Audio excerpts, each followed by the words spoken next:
नमस्कार, मैं हूं रत्ना और आप देख रहे हैं सी न्यूज़ भारत। वक्त हो चुका है महाराष्ट्र बुलेटिन का। बात करेंगे नासिक की, जहां जिला केंद्रीय बैंक की चांदवड शाखा के सभा कक्ष में आयोजित बैठक में महत्वपूर्ण निर्देश और प्रस्ताव पारित किए गए। इसके साथ ही बात करेंगे धुले की, जहां कश्मीर के पहलगाम में हुए आतंकी हमले की निंदा करते हुए समस्त हिंदू समाज ने जिलाधिकारी कार्यालय के सामने पाकिस्तान के खिलाफ जोरदार नारेबाजी की। पहलगाम में हुए आतंकी हमलों में डोंबिवली के संजय लेले, हेमंत जोशी और अतुल मोने की दुर्भाग्यपूर्ण मृत्यु हो गई। इस घटना को लेकर तीनों परिवारों ने आज दोपहर डोंबिवली पश्चिम के मराठा मंदिर हॉल में प्रेस कॉन्फ्रेंस कर जम्मू कश्मीर में हुए हमले की पूरी जानकारी साझा की। 1:30च्या सुमारास आम्ही पोहोचलो। तिकडे सगळे भरपूर गर्दी पण होती, खूप खुश होते, सगळे आनंदी होते, फोटो वगैरे काढणं चालू होतं। नंतर थोडा वेळ आम्ही ऊन वगैरे थोडंसं होतं म्हणून आम्ही पाणी पिण्यासाठी आणि थोडा खाण्यासाठी म्हणून स्टॉलवर वगैरे गेलो। तर तिकडे आमचं खाऊन झालं। त्याच्यानंतर थोडासा आम्हाला शूटिंगचा आवाज आला, पण आम्हाला असं वाटलं की पर्यटन स्थळ आहे त्यामुळे इथे काहीतरी गेम्स वगैरे असतील म्हणून लक्ष नाही दिलं। पण नंतर अचानक फायरिंग सुरू झाली, त्यामुळे सगळंच हल्ला बसला तिकडे, एकदम गोंधळ उडाला, सगळेच घाबरले लोक। नंतर आम्ही झोपलो सगळे खाली, सगळेच खाली झोपले। पण नंतर मग ते आम्हाला विचारायला लागले की हिंदू कोण आहे आणि मुस्लिम कोण आहे, पण तरी कोणी रिप्लाय दिला नाही त्याला की कोण हिंदू वेगळे झालेले कोणी पण तरी आमच्यातले एक जण होते ते पुढे म्हणजे बोलले की का असं करताय तुम्ही, आम्ही काय केलंय म्हणून। तर असं बोलायला गेले तर त्यांना शूट केलं। त्यांनी आम्हाला म्हणजे जे तिघांना गोळ्या मारल्या त्याच्यानंतर सगळं शांतता होती। तर पहिले आम्ही बघितलं की आजूबाजू कोण नाहीये आणि तेव्हा नव्हतं पडलं, म्हणजे ते पळून गेले। कारण तो जो एरिया होता एक ग्राउंड होता, ओपन ग्राउंड होता आणि डोंगराळ एरिया होता। ते डोंगरात जंगल पळून गेले। सिक्योरिटी कुछ नहीं हुआ है, सब ओपन था। पर्यटक जो पुलिस थे वो 100 के तकरीबन होंगे बात में, ज़्यादा भी हो सकते हैं। तो मैंने जितने देखी, क्योंकि वो बहुत बड़ा ग्राउंड था, तो मेरी नजर ज़्यादा जाने की वो 100 तक तो डेफिनेटली होंगे और ज़्यादा भी हो सकते हैं। फायरिंग तो बहुत कम टाइम की उन्होंने, हार्डली 5 मिनट से ज़्यादा भी नहीं होगा वो फायरिंग। डोंबिवली से सी न्यूज़ संवाददाता दीपक की रिपोर्ट। चांदवड तालुका के किसानों ने जिला केंद्रीय बैंक द्वारा ऋण वितरण में हो रही अनियमितताओं को लेकर आक्रोश जताया है। किसानों की मांग है कि बैंक सोसाइटी की जमा राशि और अन्य धनराशि तुरंत लौटाएं। उन्होंने कहा कि जिला बैंक को सोसाइटी पदाधिकारियों से बॉन्ड लेने का कोई अधिकार नहीं, ये अधिकार सहायक रजिस्ट्रार कार्यालय का है। चांदवड शाखा में आयोजित बैठक में महत्वपूर्ण निर्देश पारित किए गए कि विकास समितियों की सभी जमा राशियां और अन्य धनराशियां बैंकों द्वारा तुरंत नगद रूप में लौटाई जाएं। बैंक को ऋण वितरण में नियमित उधारकर्ताओं से बॉन्ड लेना चाहिए और ऐसे किसानों को ऋण न दिया जाए जिसके ऊपर बकाया हो या ऋण माफी का इंतजार कर रहे हों। इस बैठक में जिला बैंक के निदेशक पूर्व विधायक शिरीष कुमार कोतवाल, डॉक्टर आत्माराम कुम्हारदे, विजय जाधव, निवृत्ति धुले, विजय काले, राहुल कोतवाल, नितिन उशीर, विलास भंवर सहित बड़ी संख्या में किसान सोसाइटी अध्यक्ष और सदस्य मौजूद थे। आज चांदवड तालुक्यातील विविध कार्यकारी सेवा सोसायटीचे चेअरमन, वाईस चेअरमन आणि संचालक यांची अत्यंत महत्त्वाची बैठक नाशिक जिल्हा मध्यवर्ती बँकेच्या चांदवड शाखेमध्ये या ठिकाणी आयोजित केलेली आहे। जिल्हा बँकेनं या कर्ज वाटपामध्ये अत्यंत क्लिष्ट अशा ज्या अटी घातलेल्या आहेत। पहिली अट म्हणजे जी सोसायटी 100% वसुलीचा झालेला आहे त्या सोसायट्यांना देखील 500 रुपयाचा बॉन्ड संचालक मंडळाने करून द्यायचा आहे। ही अत्यंत जाचक अशी अट आहे। तर या ठिकाणी जी बैठक संपन्न झाली त्यामध्ये सर्व आम्ही उपस्थितांनी या ठिकाणी ठराव केला आहे की जिल्हा बँक अत्यंत खालच्या प्रकारची वागणूक या सभासदांना आणि कर्ज वाटपामध्ये करते।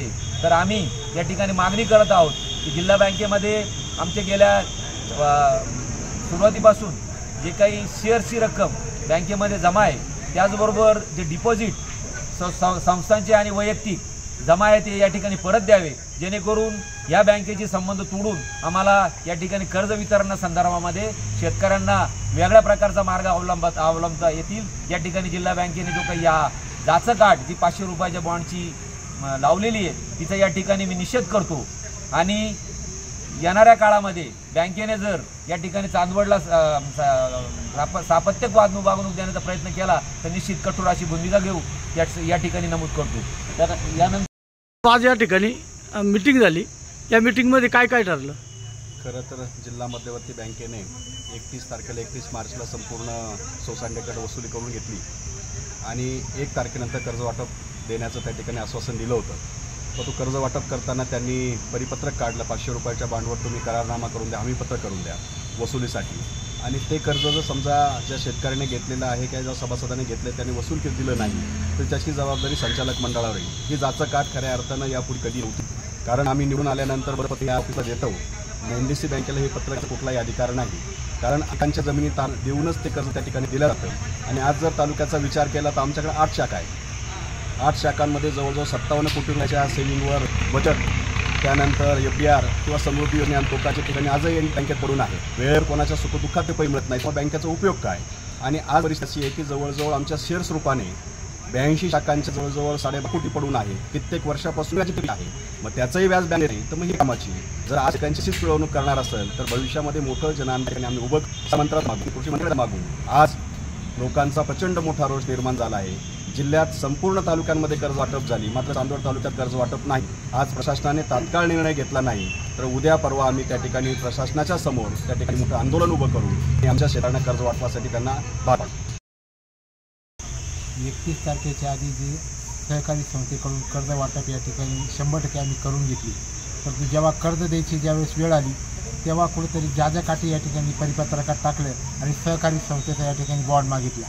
आज जर बघितलं तर 1 एकरावर साधारण बँक 30,000 रुपये एकरी कर्ज देते आणि आज जमिनीचा बाजारभाव जर विचार केला तर साधारण 20-25 लाख रुपये एकरी संस्थेच्या आणि कोट्यावधी रुपयाच्या ठेवी या बँकेत पडलेल्या आहेत। मग आम्ही 100% तारण कर्ज या ठिकाणी घेतो, ठेवी आमच्याकडे तुमच्या पडलेल्या आहेत। मग हा कुठल्याही प्रकारचा विचार न करता संचालक मंडळाचा तुम्ही या ठिकाणी बॉन्ड कशासाठी घेता, अजून तुम्हाला कशा प्रकारची सिक्युरिटी या ठिकाणी पाहिजे, ही जाजाकाठ बँकेने जर या ठिकाणी मागे नाही घेतली तर येणाऱ्या काळात एक उग्र स्वरूपाचं आंदोलन या तालुक्यात आम्ही या ठिकाणी उभं करू। आणि जे ठेवी आम्हाला तुमचं कुठल्या प्रकारचं या ठिकाणी कर्ज नको, प्रशासनाला आम्ही या ठिकाणी सांगू इच्छितो, आमचं ज्या ठेवी तुमच्याकडे ते व्याजासकट तुम्ही आम्हाला परत करा। स्वभांडवलावर आम्ही संस्थेला सभासदांना थोड्या प्रमाणात का असेल पण ती वेळेवर या ठिकाणी कर्ज वाटप या ठिकाणी करू। महाराष्ट्र नासिक से सीन्यूज संवाददाता सुनील की रिपोर्ट। कश्मीर के पहलगाम में हुए आतंकी हमले की निंदा करते हुए समस्त हिंदू समाज ने धुले जिला कलेक्टर कार्यालय के सामने पाकिस्तान के खिलाफ जोरदार नारेबाजी की। इस दौरान हिंदू समाज ने केंद्र सरकार से पाकिस्तान के खिलाफ कड़ा रुख अपनाने और आतंकवादियों का सफाया करने की मांग की। इस प्रदर्शन में बड़ी संख्या में हिंदू समाज के पदाधिकारी और सदस्य मौजूद थे।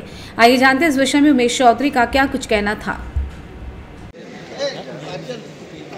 22 एप्रिल 2025 रोजी जम्मू काश्मीर येथील पहलगाममध्ये जे हिंदू पर्यटकांवर हरामखोर पाकिस्तानी अतिरेक्यांनी जो भ्याड हल्ला केला त्याचा निषेध आज सकल हिंदू समाजाच्या वतीने धुळे जिल्हाधिकारी कार्यालय येथे करण्यात आलेला आहे। आमची सरकारकडे मागणी आहे, सरकार क्रियाशील आहे, सतर्क आहे, पण तरी देखील त्या कारवाईपेक्षा जास्त सूड हा सरकारने घेतला पाहिजे अशी सकल हिंदू समाजाची आणि भारतवासियांची अपेक्षा आहे। एक रक्ताच्या थेंबासाठी 10 रक्ताचे पाठ वाहिले पाहिजे आणि एक हिंदूच्या जीवाच्या बदल्यात 10 पाकिस्तानांचे मुर्दे पाडले पाहिजे अशी आमची सगळ्यांची इच्छा आहे।